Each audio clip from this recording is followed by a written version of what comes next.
At a secret location somewhere in the English countryside, something incredible is happening. Step by step, a grand plan is being implemented. Shh! An operation the size and scale of which has never been seen before. The tension's killing me! Now, after 5 years of painstaking preparation, the truth can finally be revealed. Let's rock and roll!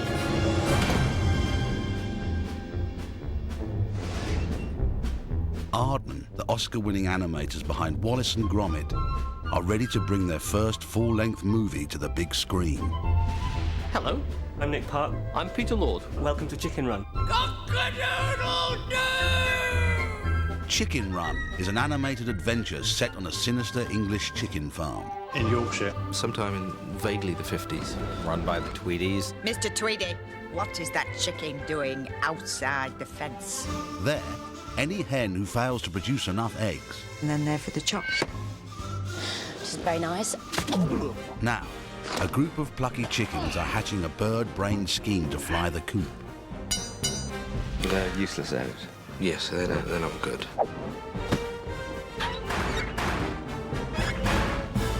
We've got to get out of here. Organising the escape is Ginger, the leader of the flock, voiced by Julia Sawara. I knew it was possible. I knew the answer would come. Our days on this godforsaken farm will soon be over.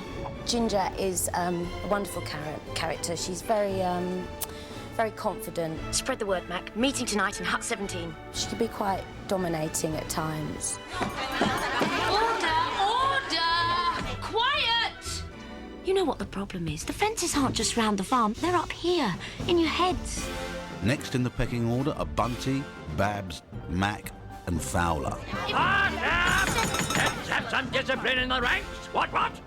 Thank you, Fowler. My RAF days, we were never allowed to waste time with unnecessary chit-chat. Yes, thank you, Fowler.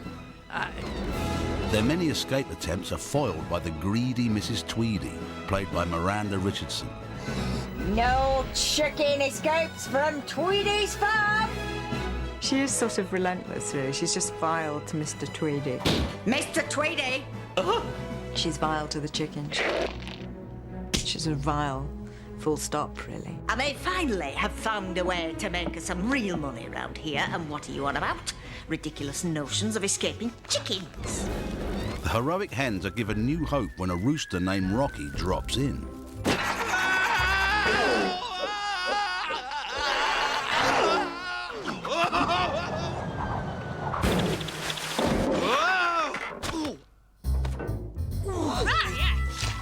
Rocky, voiced by Mel Gibson, is an instant hit with all the chicks. Mr. Rhodes, is this you? Who wants to know? A group of rather desperate chickens. You see, if it is you, then you just might be the answer to our prayers. Well then, call me a miracle, dollface. Because that's me. The only rooster in a house full of British hens. I mean, these are pretty sweet chicks, so he's glad to be there. And the pig says to the horse, "Hey, fella, why the long face?"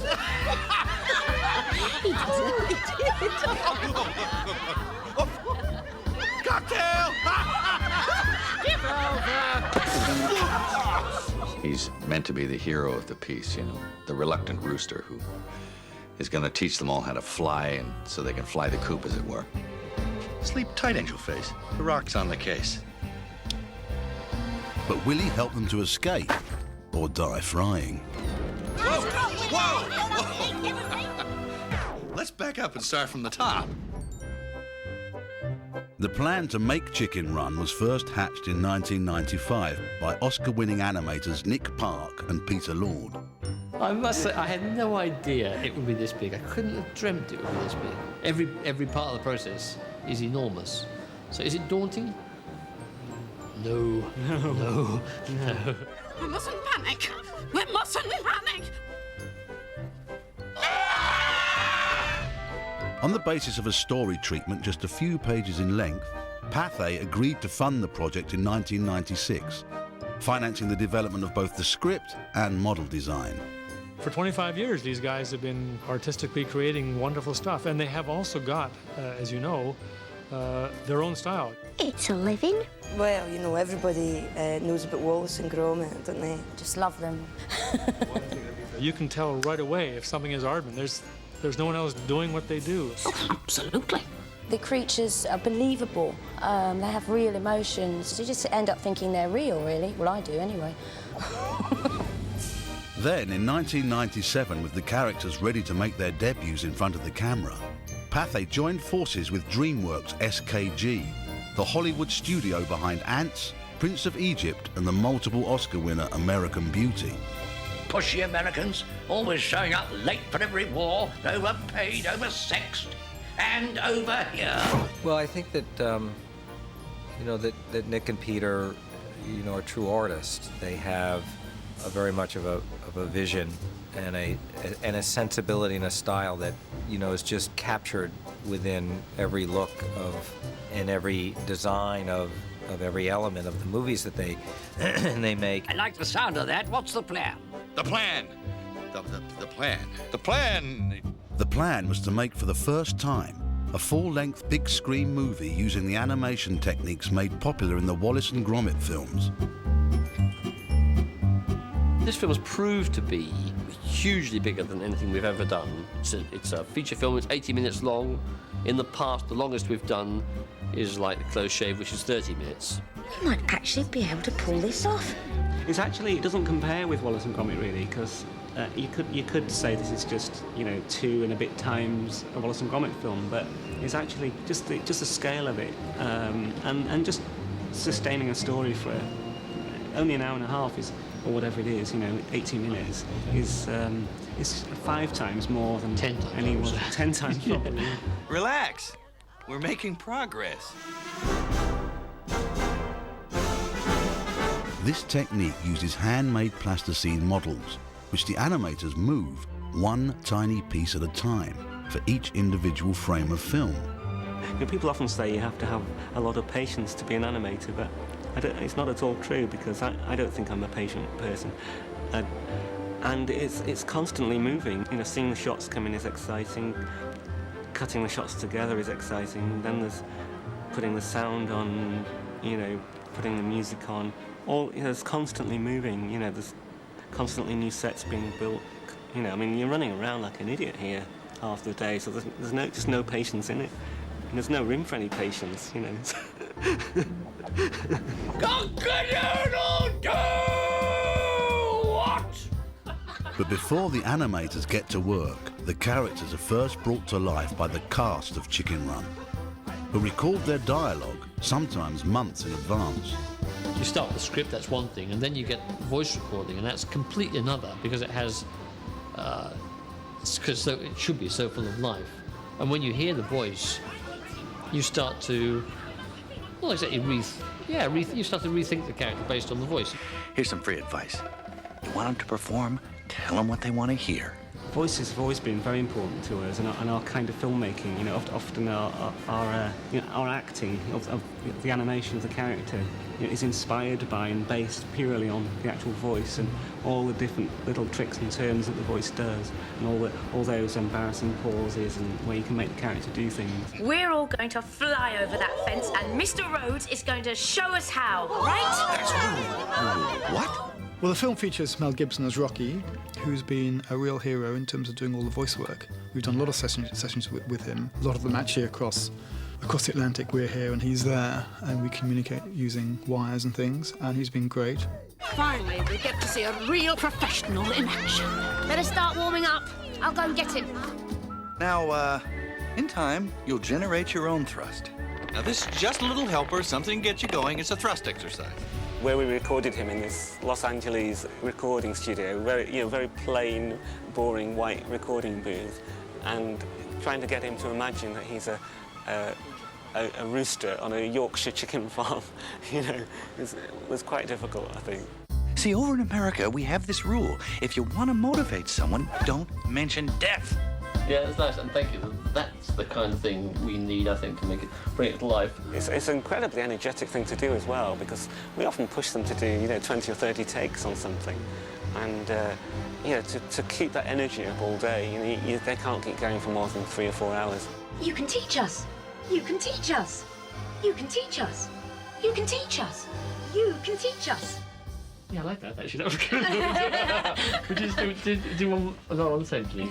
Take 5. You can teach us. No, I can't. I try and imagine what they're seeing because I never know what it is they're shooting. I've hardly seen any of the film. And sometimes Nick is explaining things to me and I can just see it all going through his head, but I can't see what it is he wants.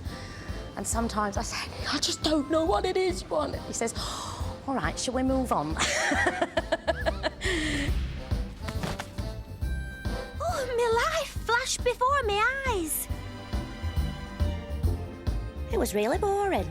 They worked us very hard with the voices, harder than I've ever worked on any other animation. That might work.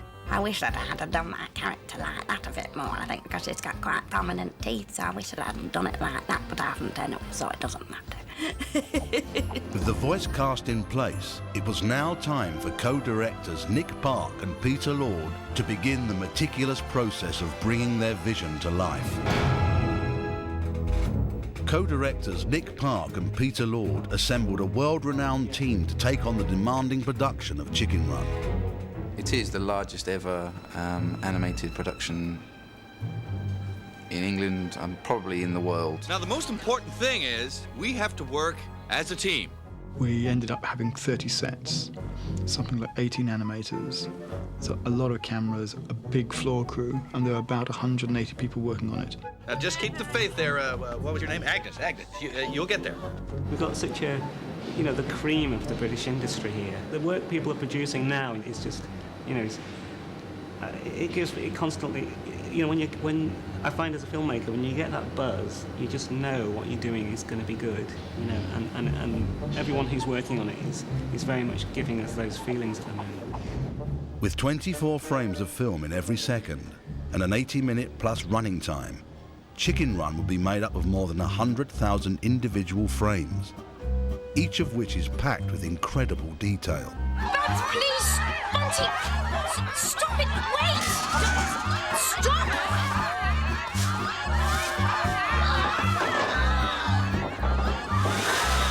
Stop it! The whole philosophy is to do everything you can do in live action. We'll do in puppet animation, and try not to hold back. Try not to let it limit us. Yeah. You know. Oh, right. How does it work? Half the animation, no more. No, 80% of the acting is done, I reckon, from the nose up. You just gently tweak the eyebrow a little bit, and the smallest touch slightly affects the way you understand what he's thinking. Get me a chicken and I'll show you. I know just the one. That is the single most important aspect of the whole movie, actually, is those close-ups of their faces. Yeah. Hey, easy, Miss Hard-Boiled. I might think you're turning soft.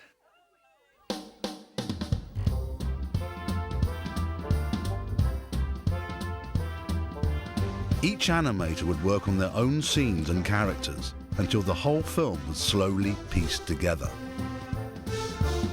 If you have a frame full of characters, we have 10 characters. Every character has its body, its head, its neck, an arm. Each arm has a hand and fingers. And if it's a full shot, you'll have legs and toes. And even down to the face, you have a mouth and your nose and eye. Everything has to be moved by the animator. Just go with the flow, gals! Let it go! The way they talk is we have to replace the mouths every single frame as well, for every syllable of every word. And it's a technique that we developed after The Wrong Trousers, in fact, I think. On A Close Shave, we had Wallace's, so that each animator could actually animate Wallace's mouth in the same style. Our animators end up being sculptors as well. That's part of the deal when they join. They have to be really, really good, careful with their hands, and good at this very fine modelling with the clay, as well as acting, which is really what it's all about. But even with an army of animators working around the clock, only 1 minute of film was completed every week. The big question is, will we be able to get everything shot, you know, before the end of the shoot? Because we have to stop. We'll have run out of money. One single shot took an entire week to prepare, and a staggering 3 weeks to shoot. We can't stop now. Come on, everyone. Go for it. Really go for it. Go, go, go, go. Matt, we need those calculations quickly. Agnes, that has to be really secure. Careful up there, Fowler. Bunty, give him a hand. Well done, Babs. Keep it up.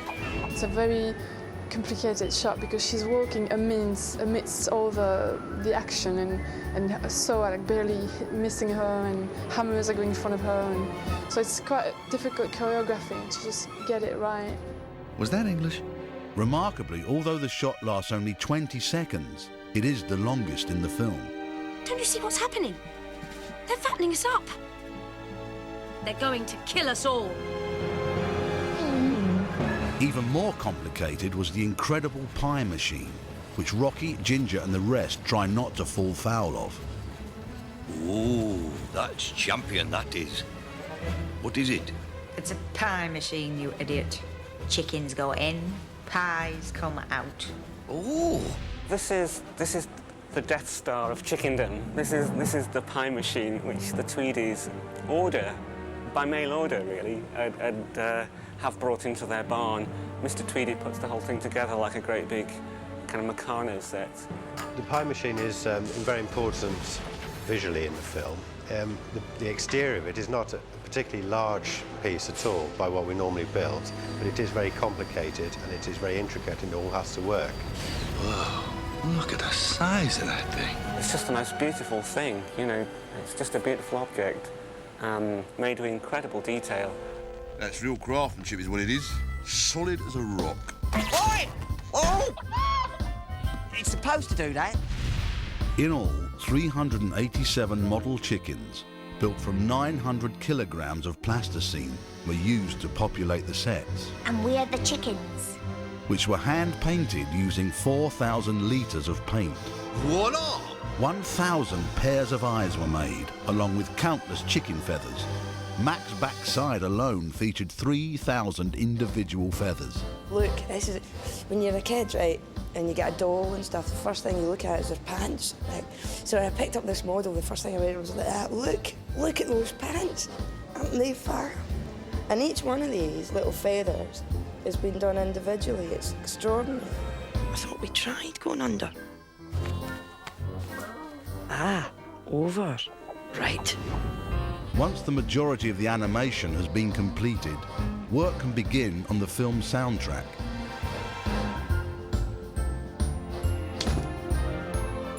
Sound effects in particular play a crucial role in helping to bring an extra dimension of reality to the action.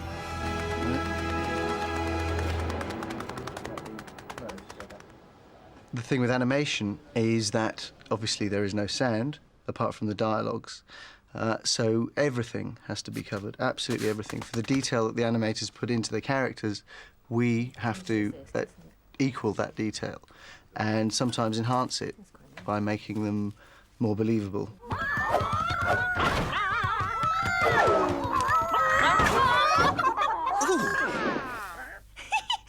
Did you see that? I flew! We use all kinds of props, from aeroplane wings, car doors, fence wire. 1/4-inch tape we use makes creaks. This is Rocky's tail. His hair. Manic flying. Gardening gloves. It's fun. It's great fun.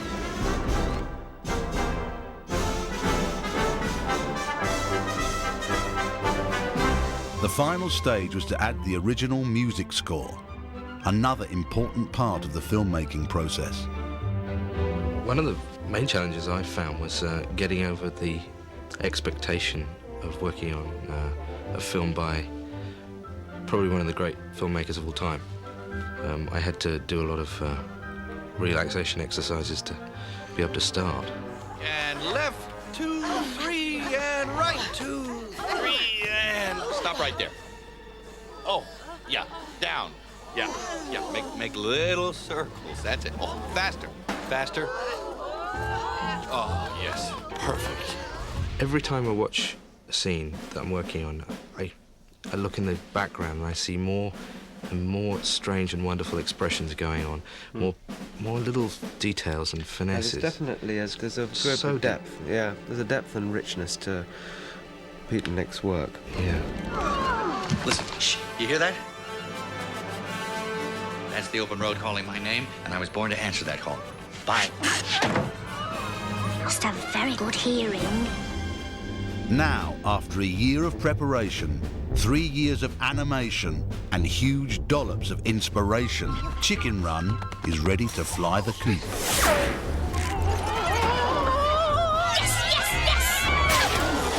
To me, it looks really glossy. I mean, it's like kind of like you got these plastic roosters and chickens and stuff, and the sets and the lighting and everything is incredible. I mean, the mood on the whole thing, you know, it's very atmospheric.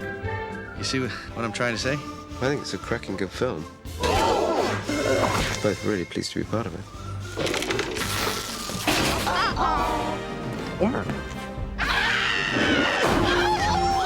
I think it's very funny. Very fresh as well, I think. Hi, how are you? It'll be fantastic for both kids and adults. Comfortable? Not really. I should imagine it'll go down very well. There's going to be a lot of emotion in it, and it's going to be action-packed. When all the parts come together, it's so much greater than the sum of the parts. That's the lovely thing about filmmaking. And so, a good scene, with all the great efforts of the animators and the model makers and so on, the most exquisite animation, it's a good scene when it's silent. But when you put on the finished voices and the effects and the music, and suddenly all the glitches are cleaned up and it's perfect, then suddenly that's transformed into a great scene. So get ready to meet the good, the bad, and the plucky. Go, go, go, go, go! Because Rocky, Ginger, and their feathered friends are about to prove that they're anything but chicken. Thank you, ladies and gentlemen. You've been a wonderful audience.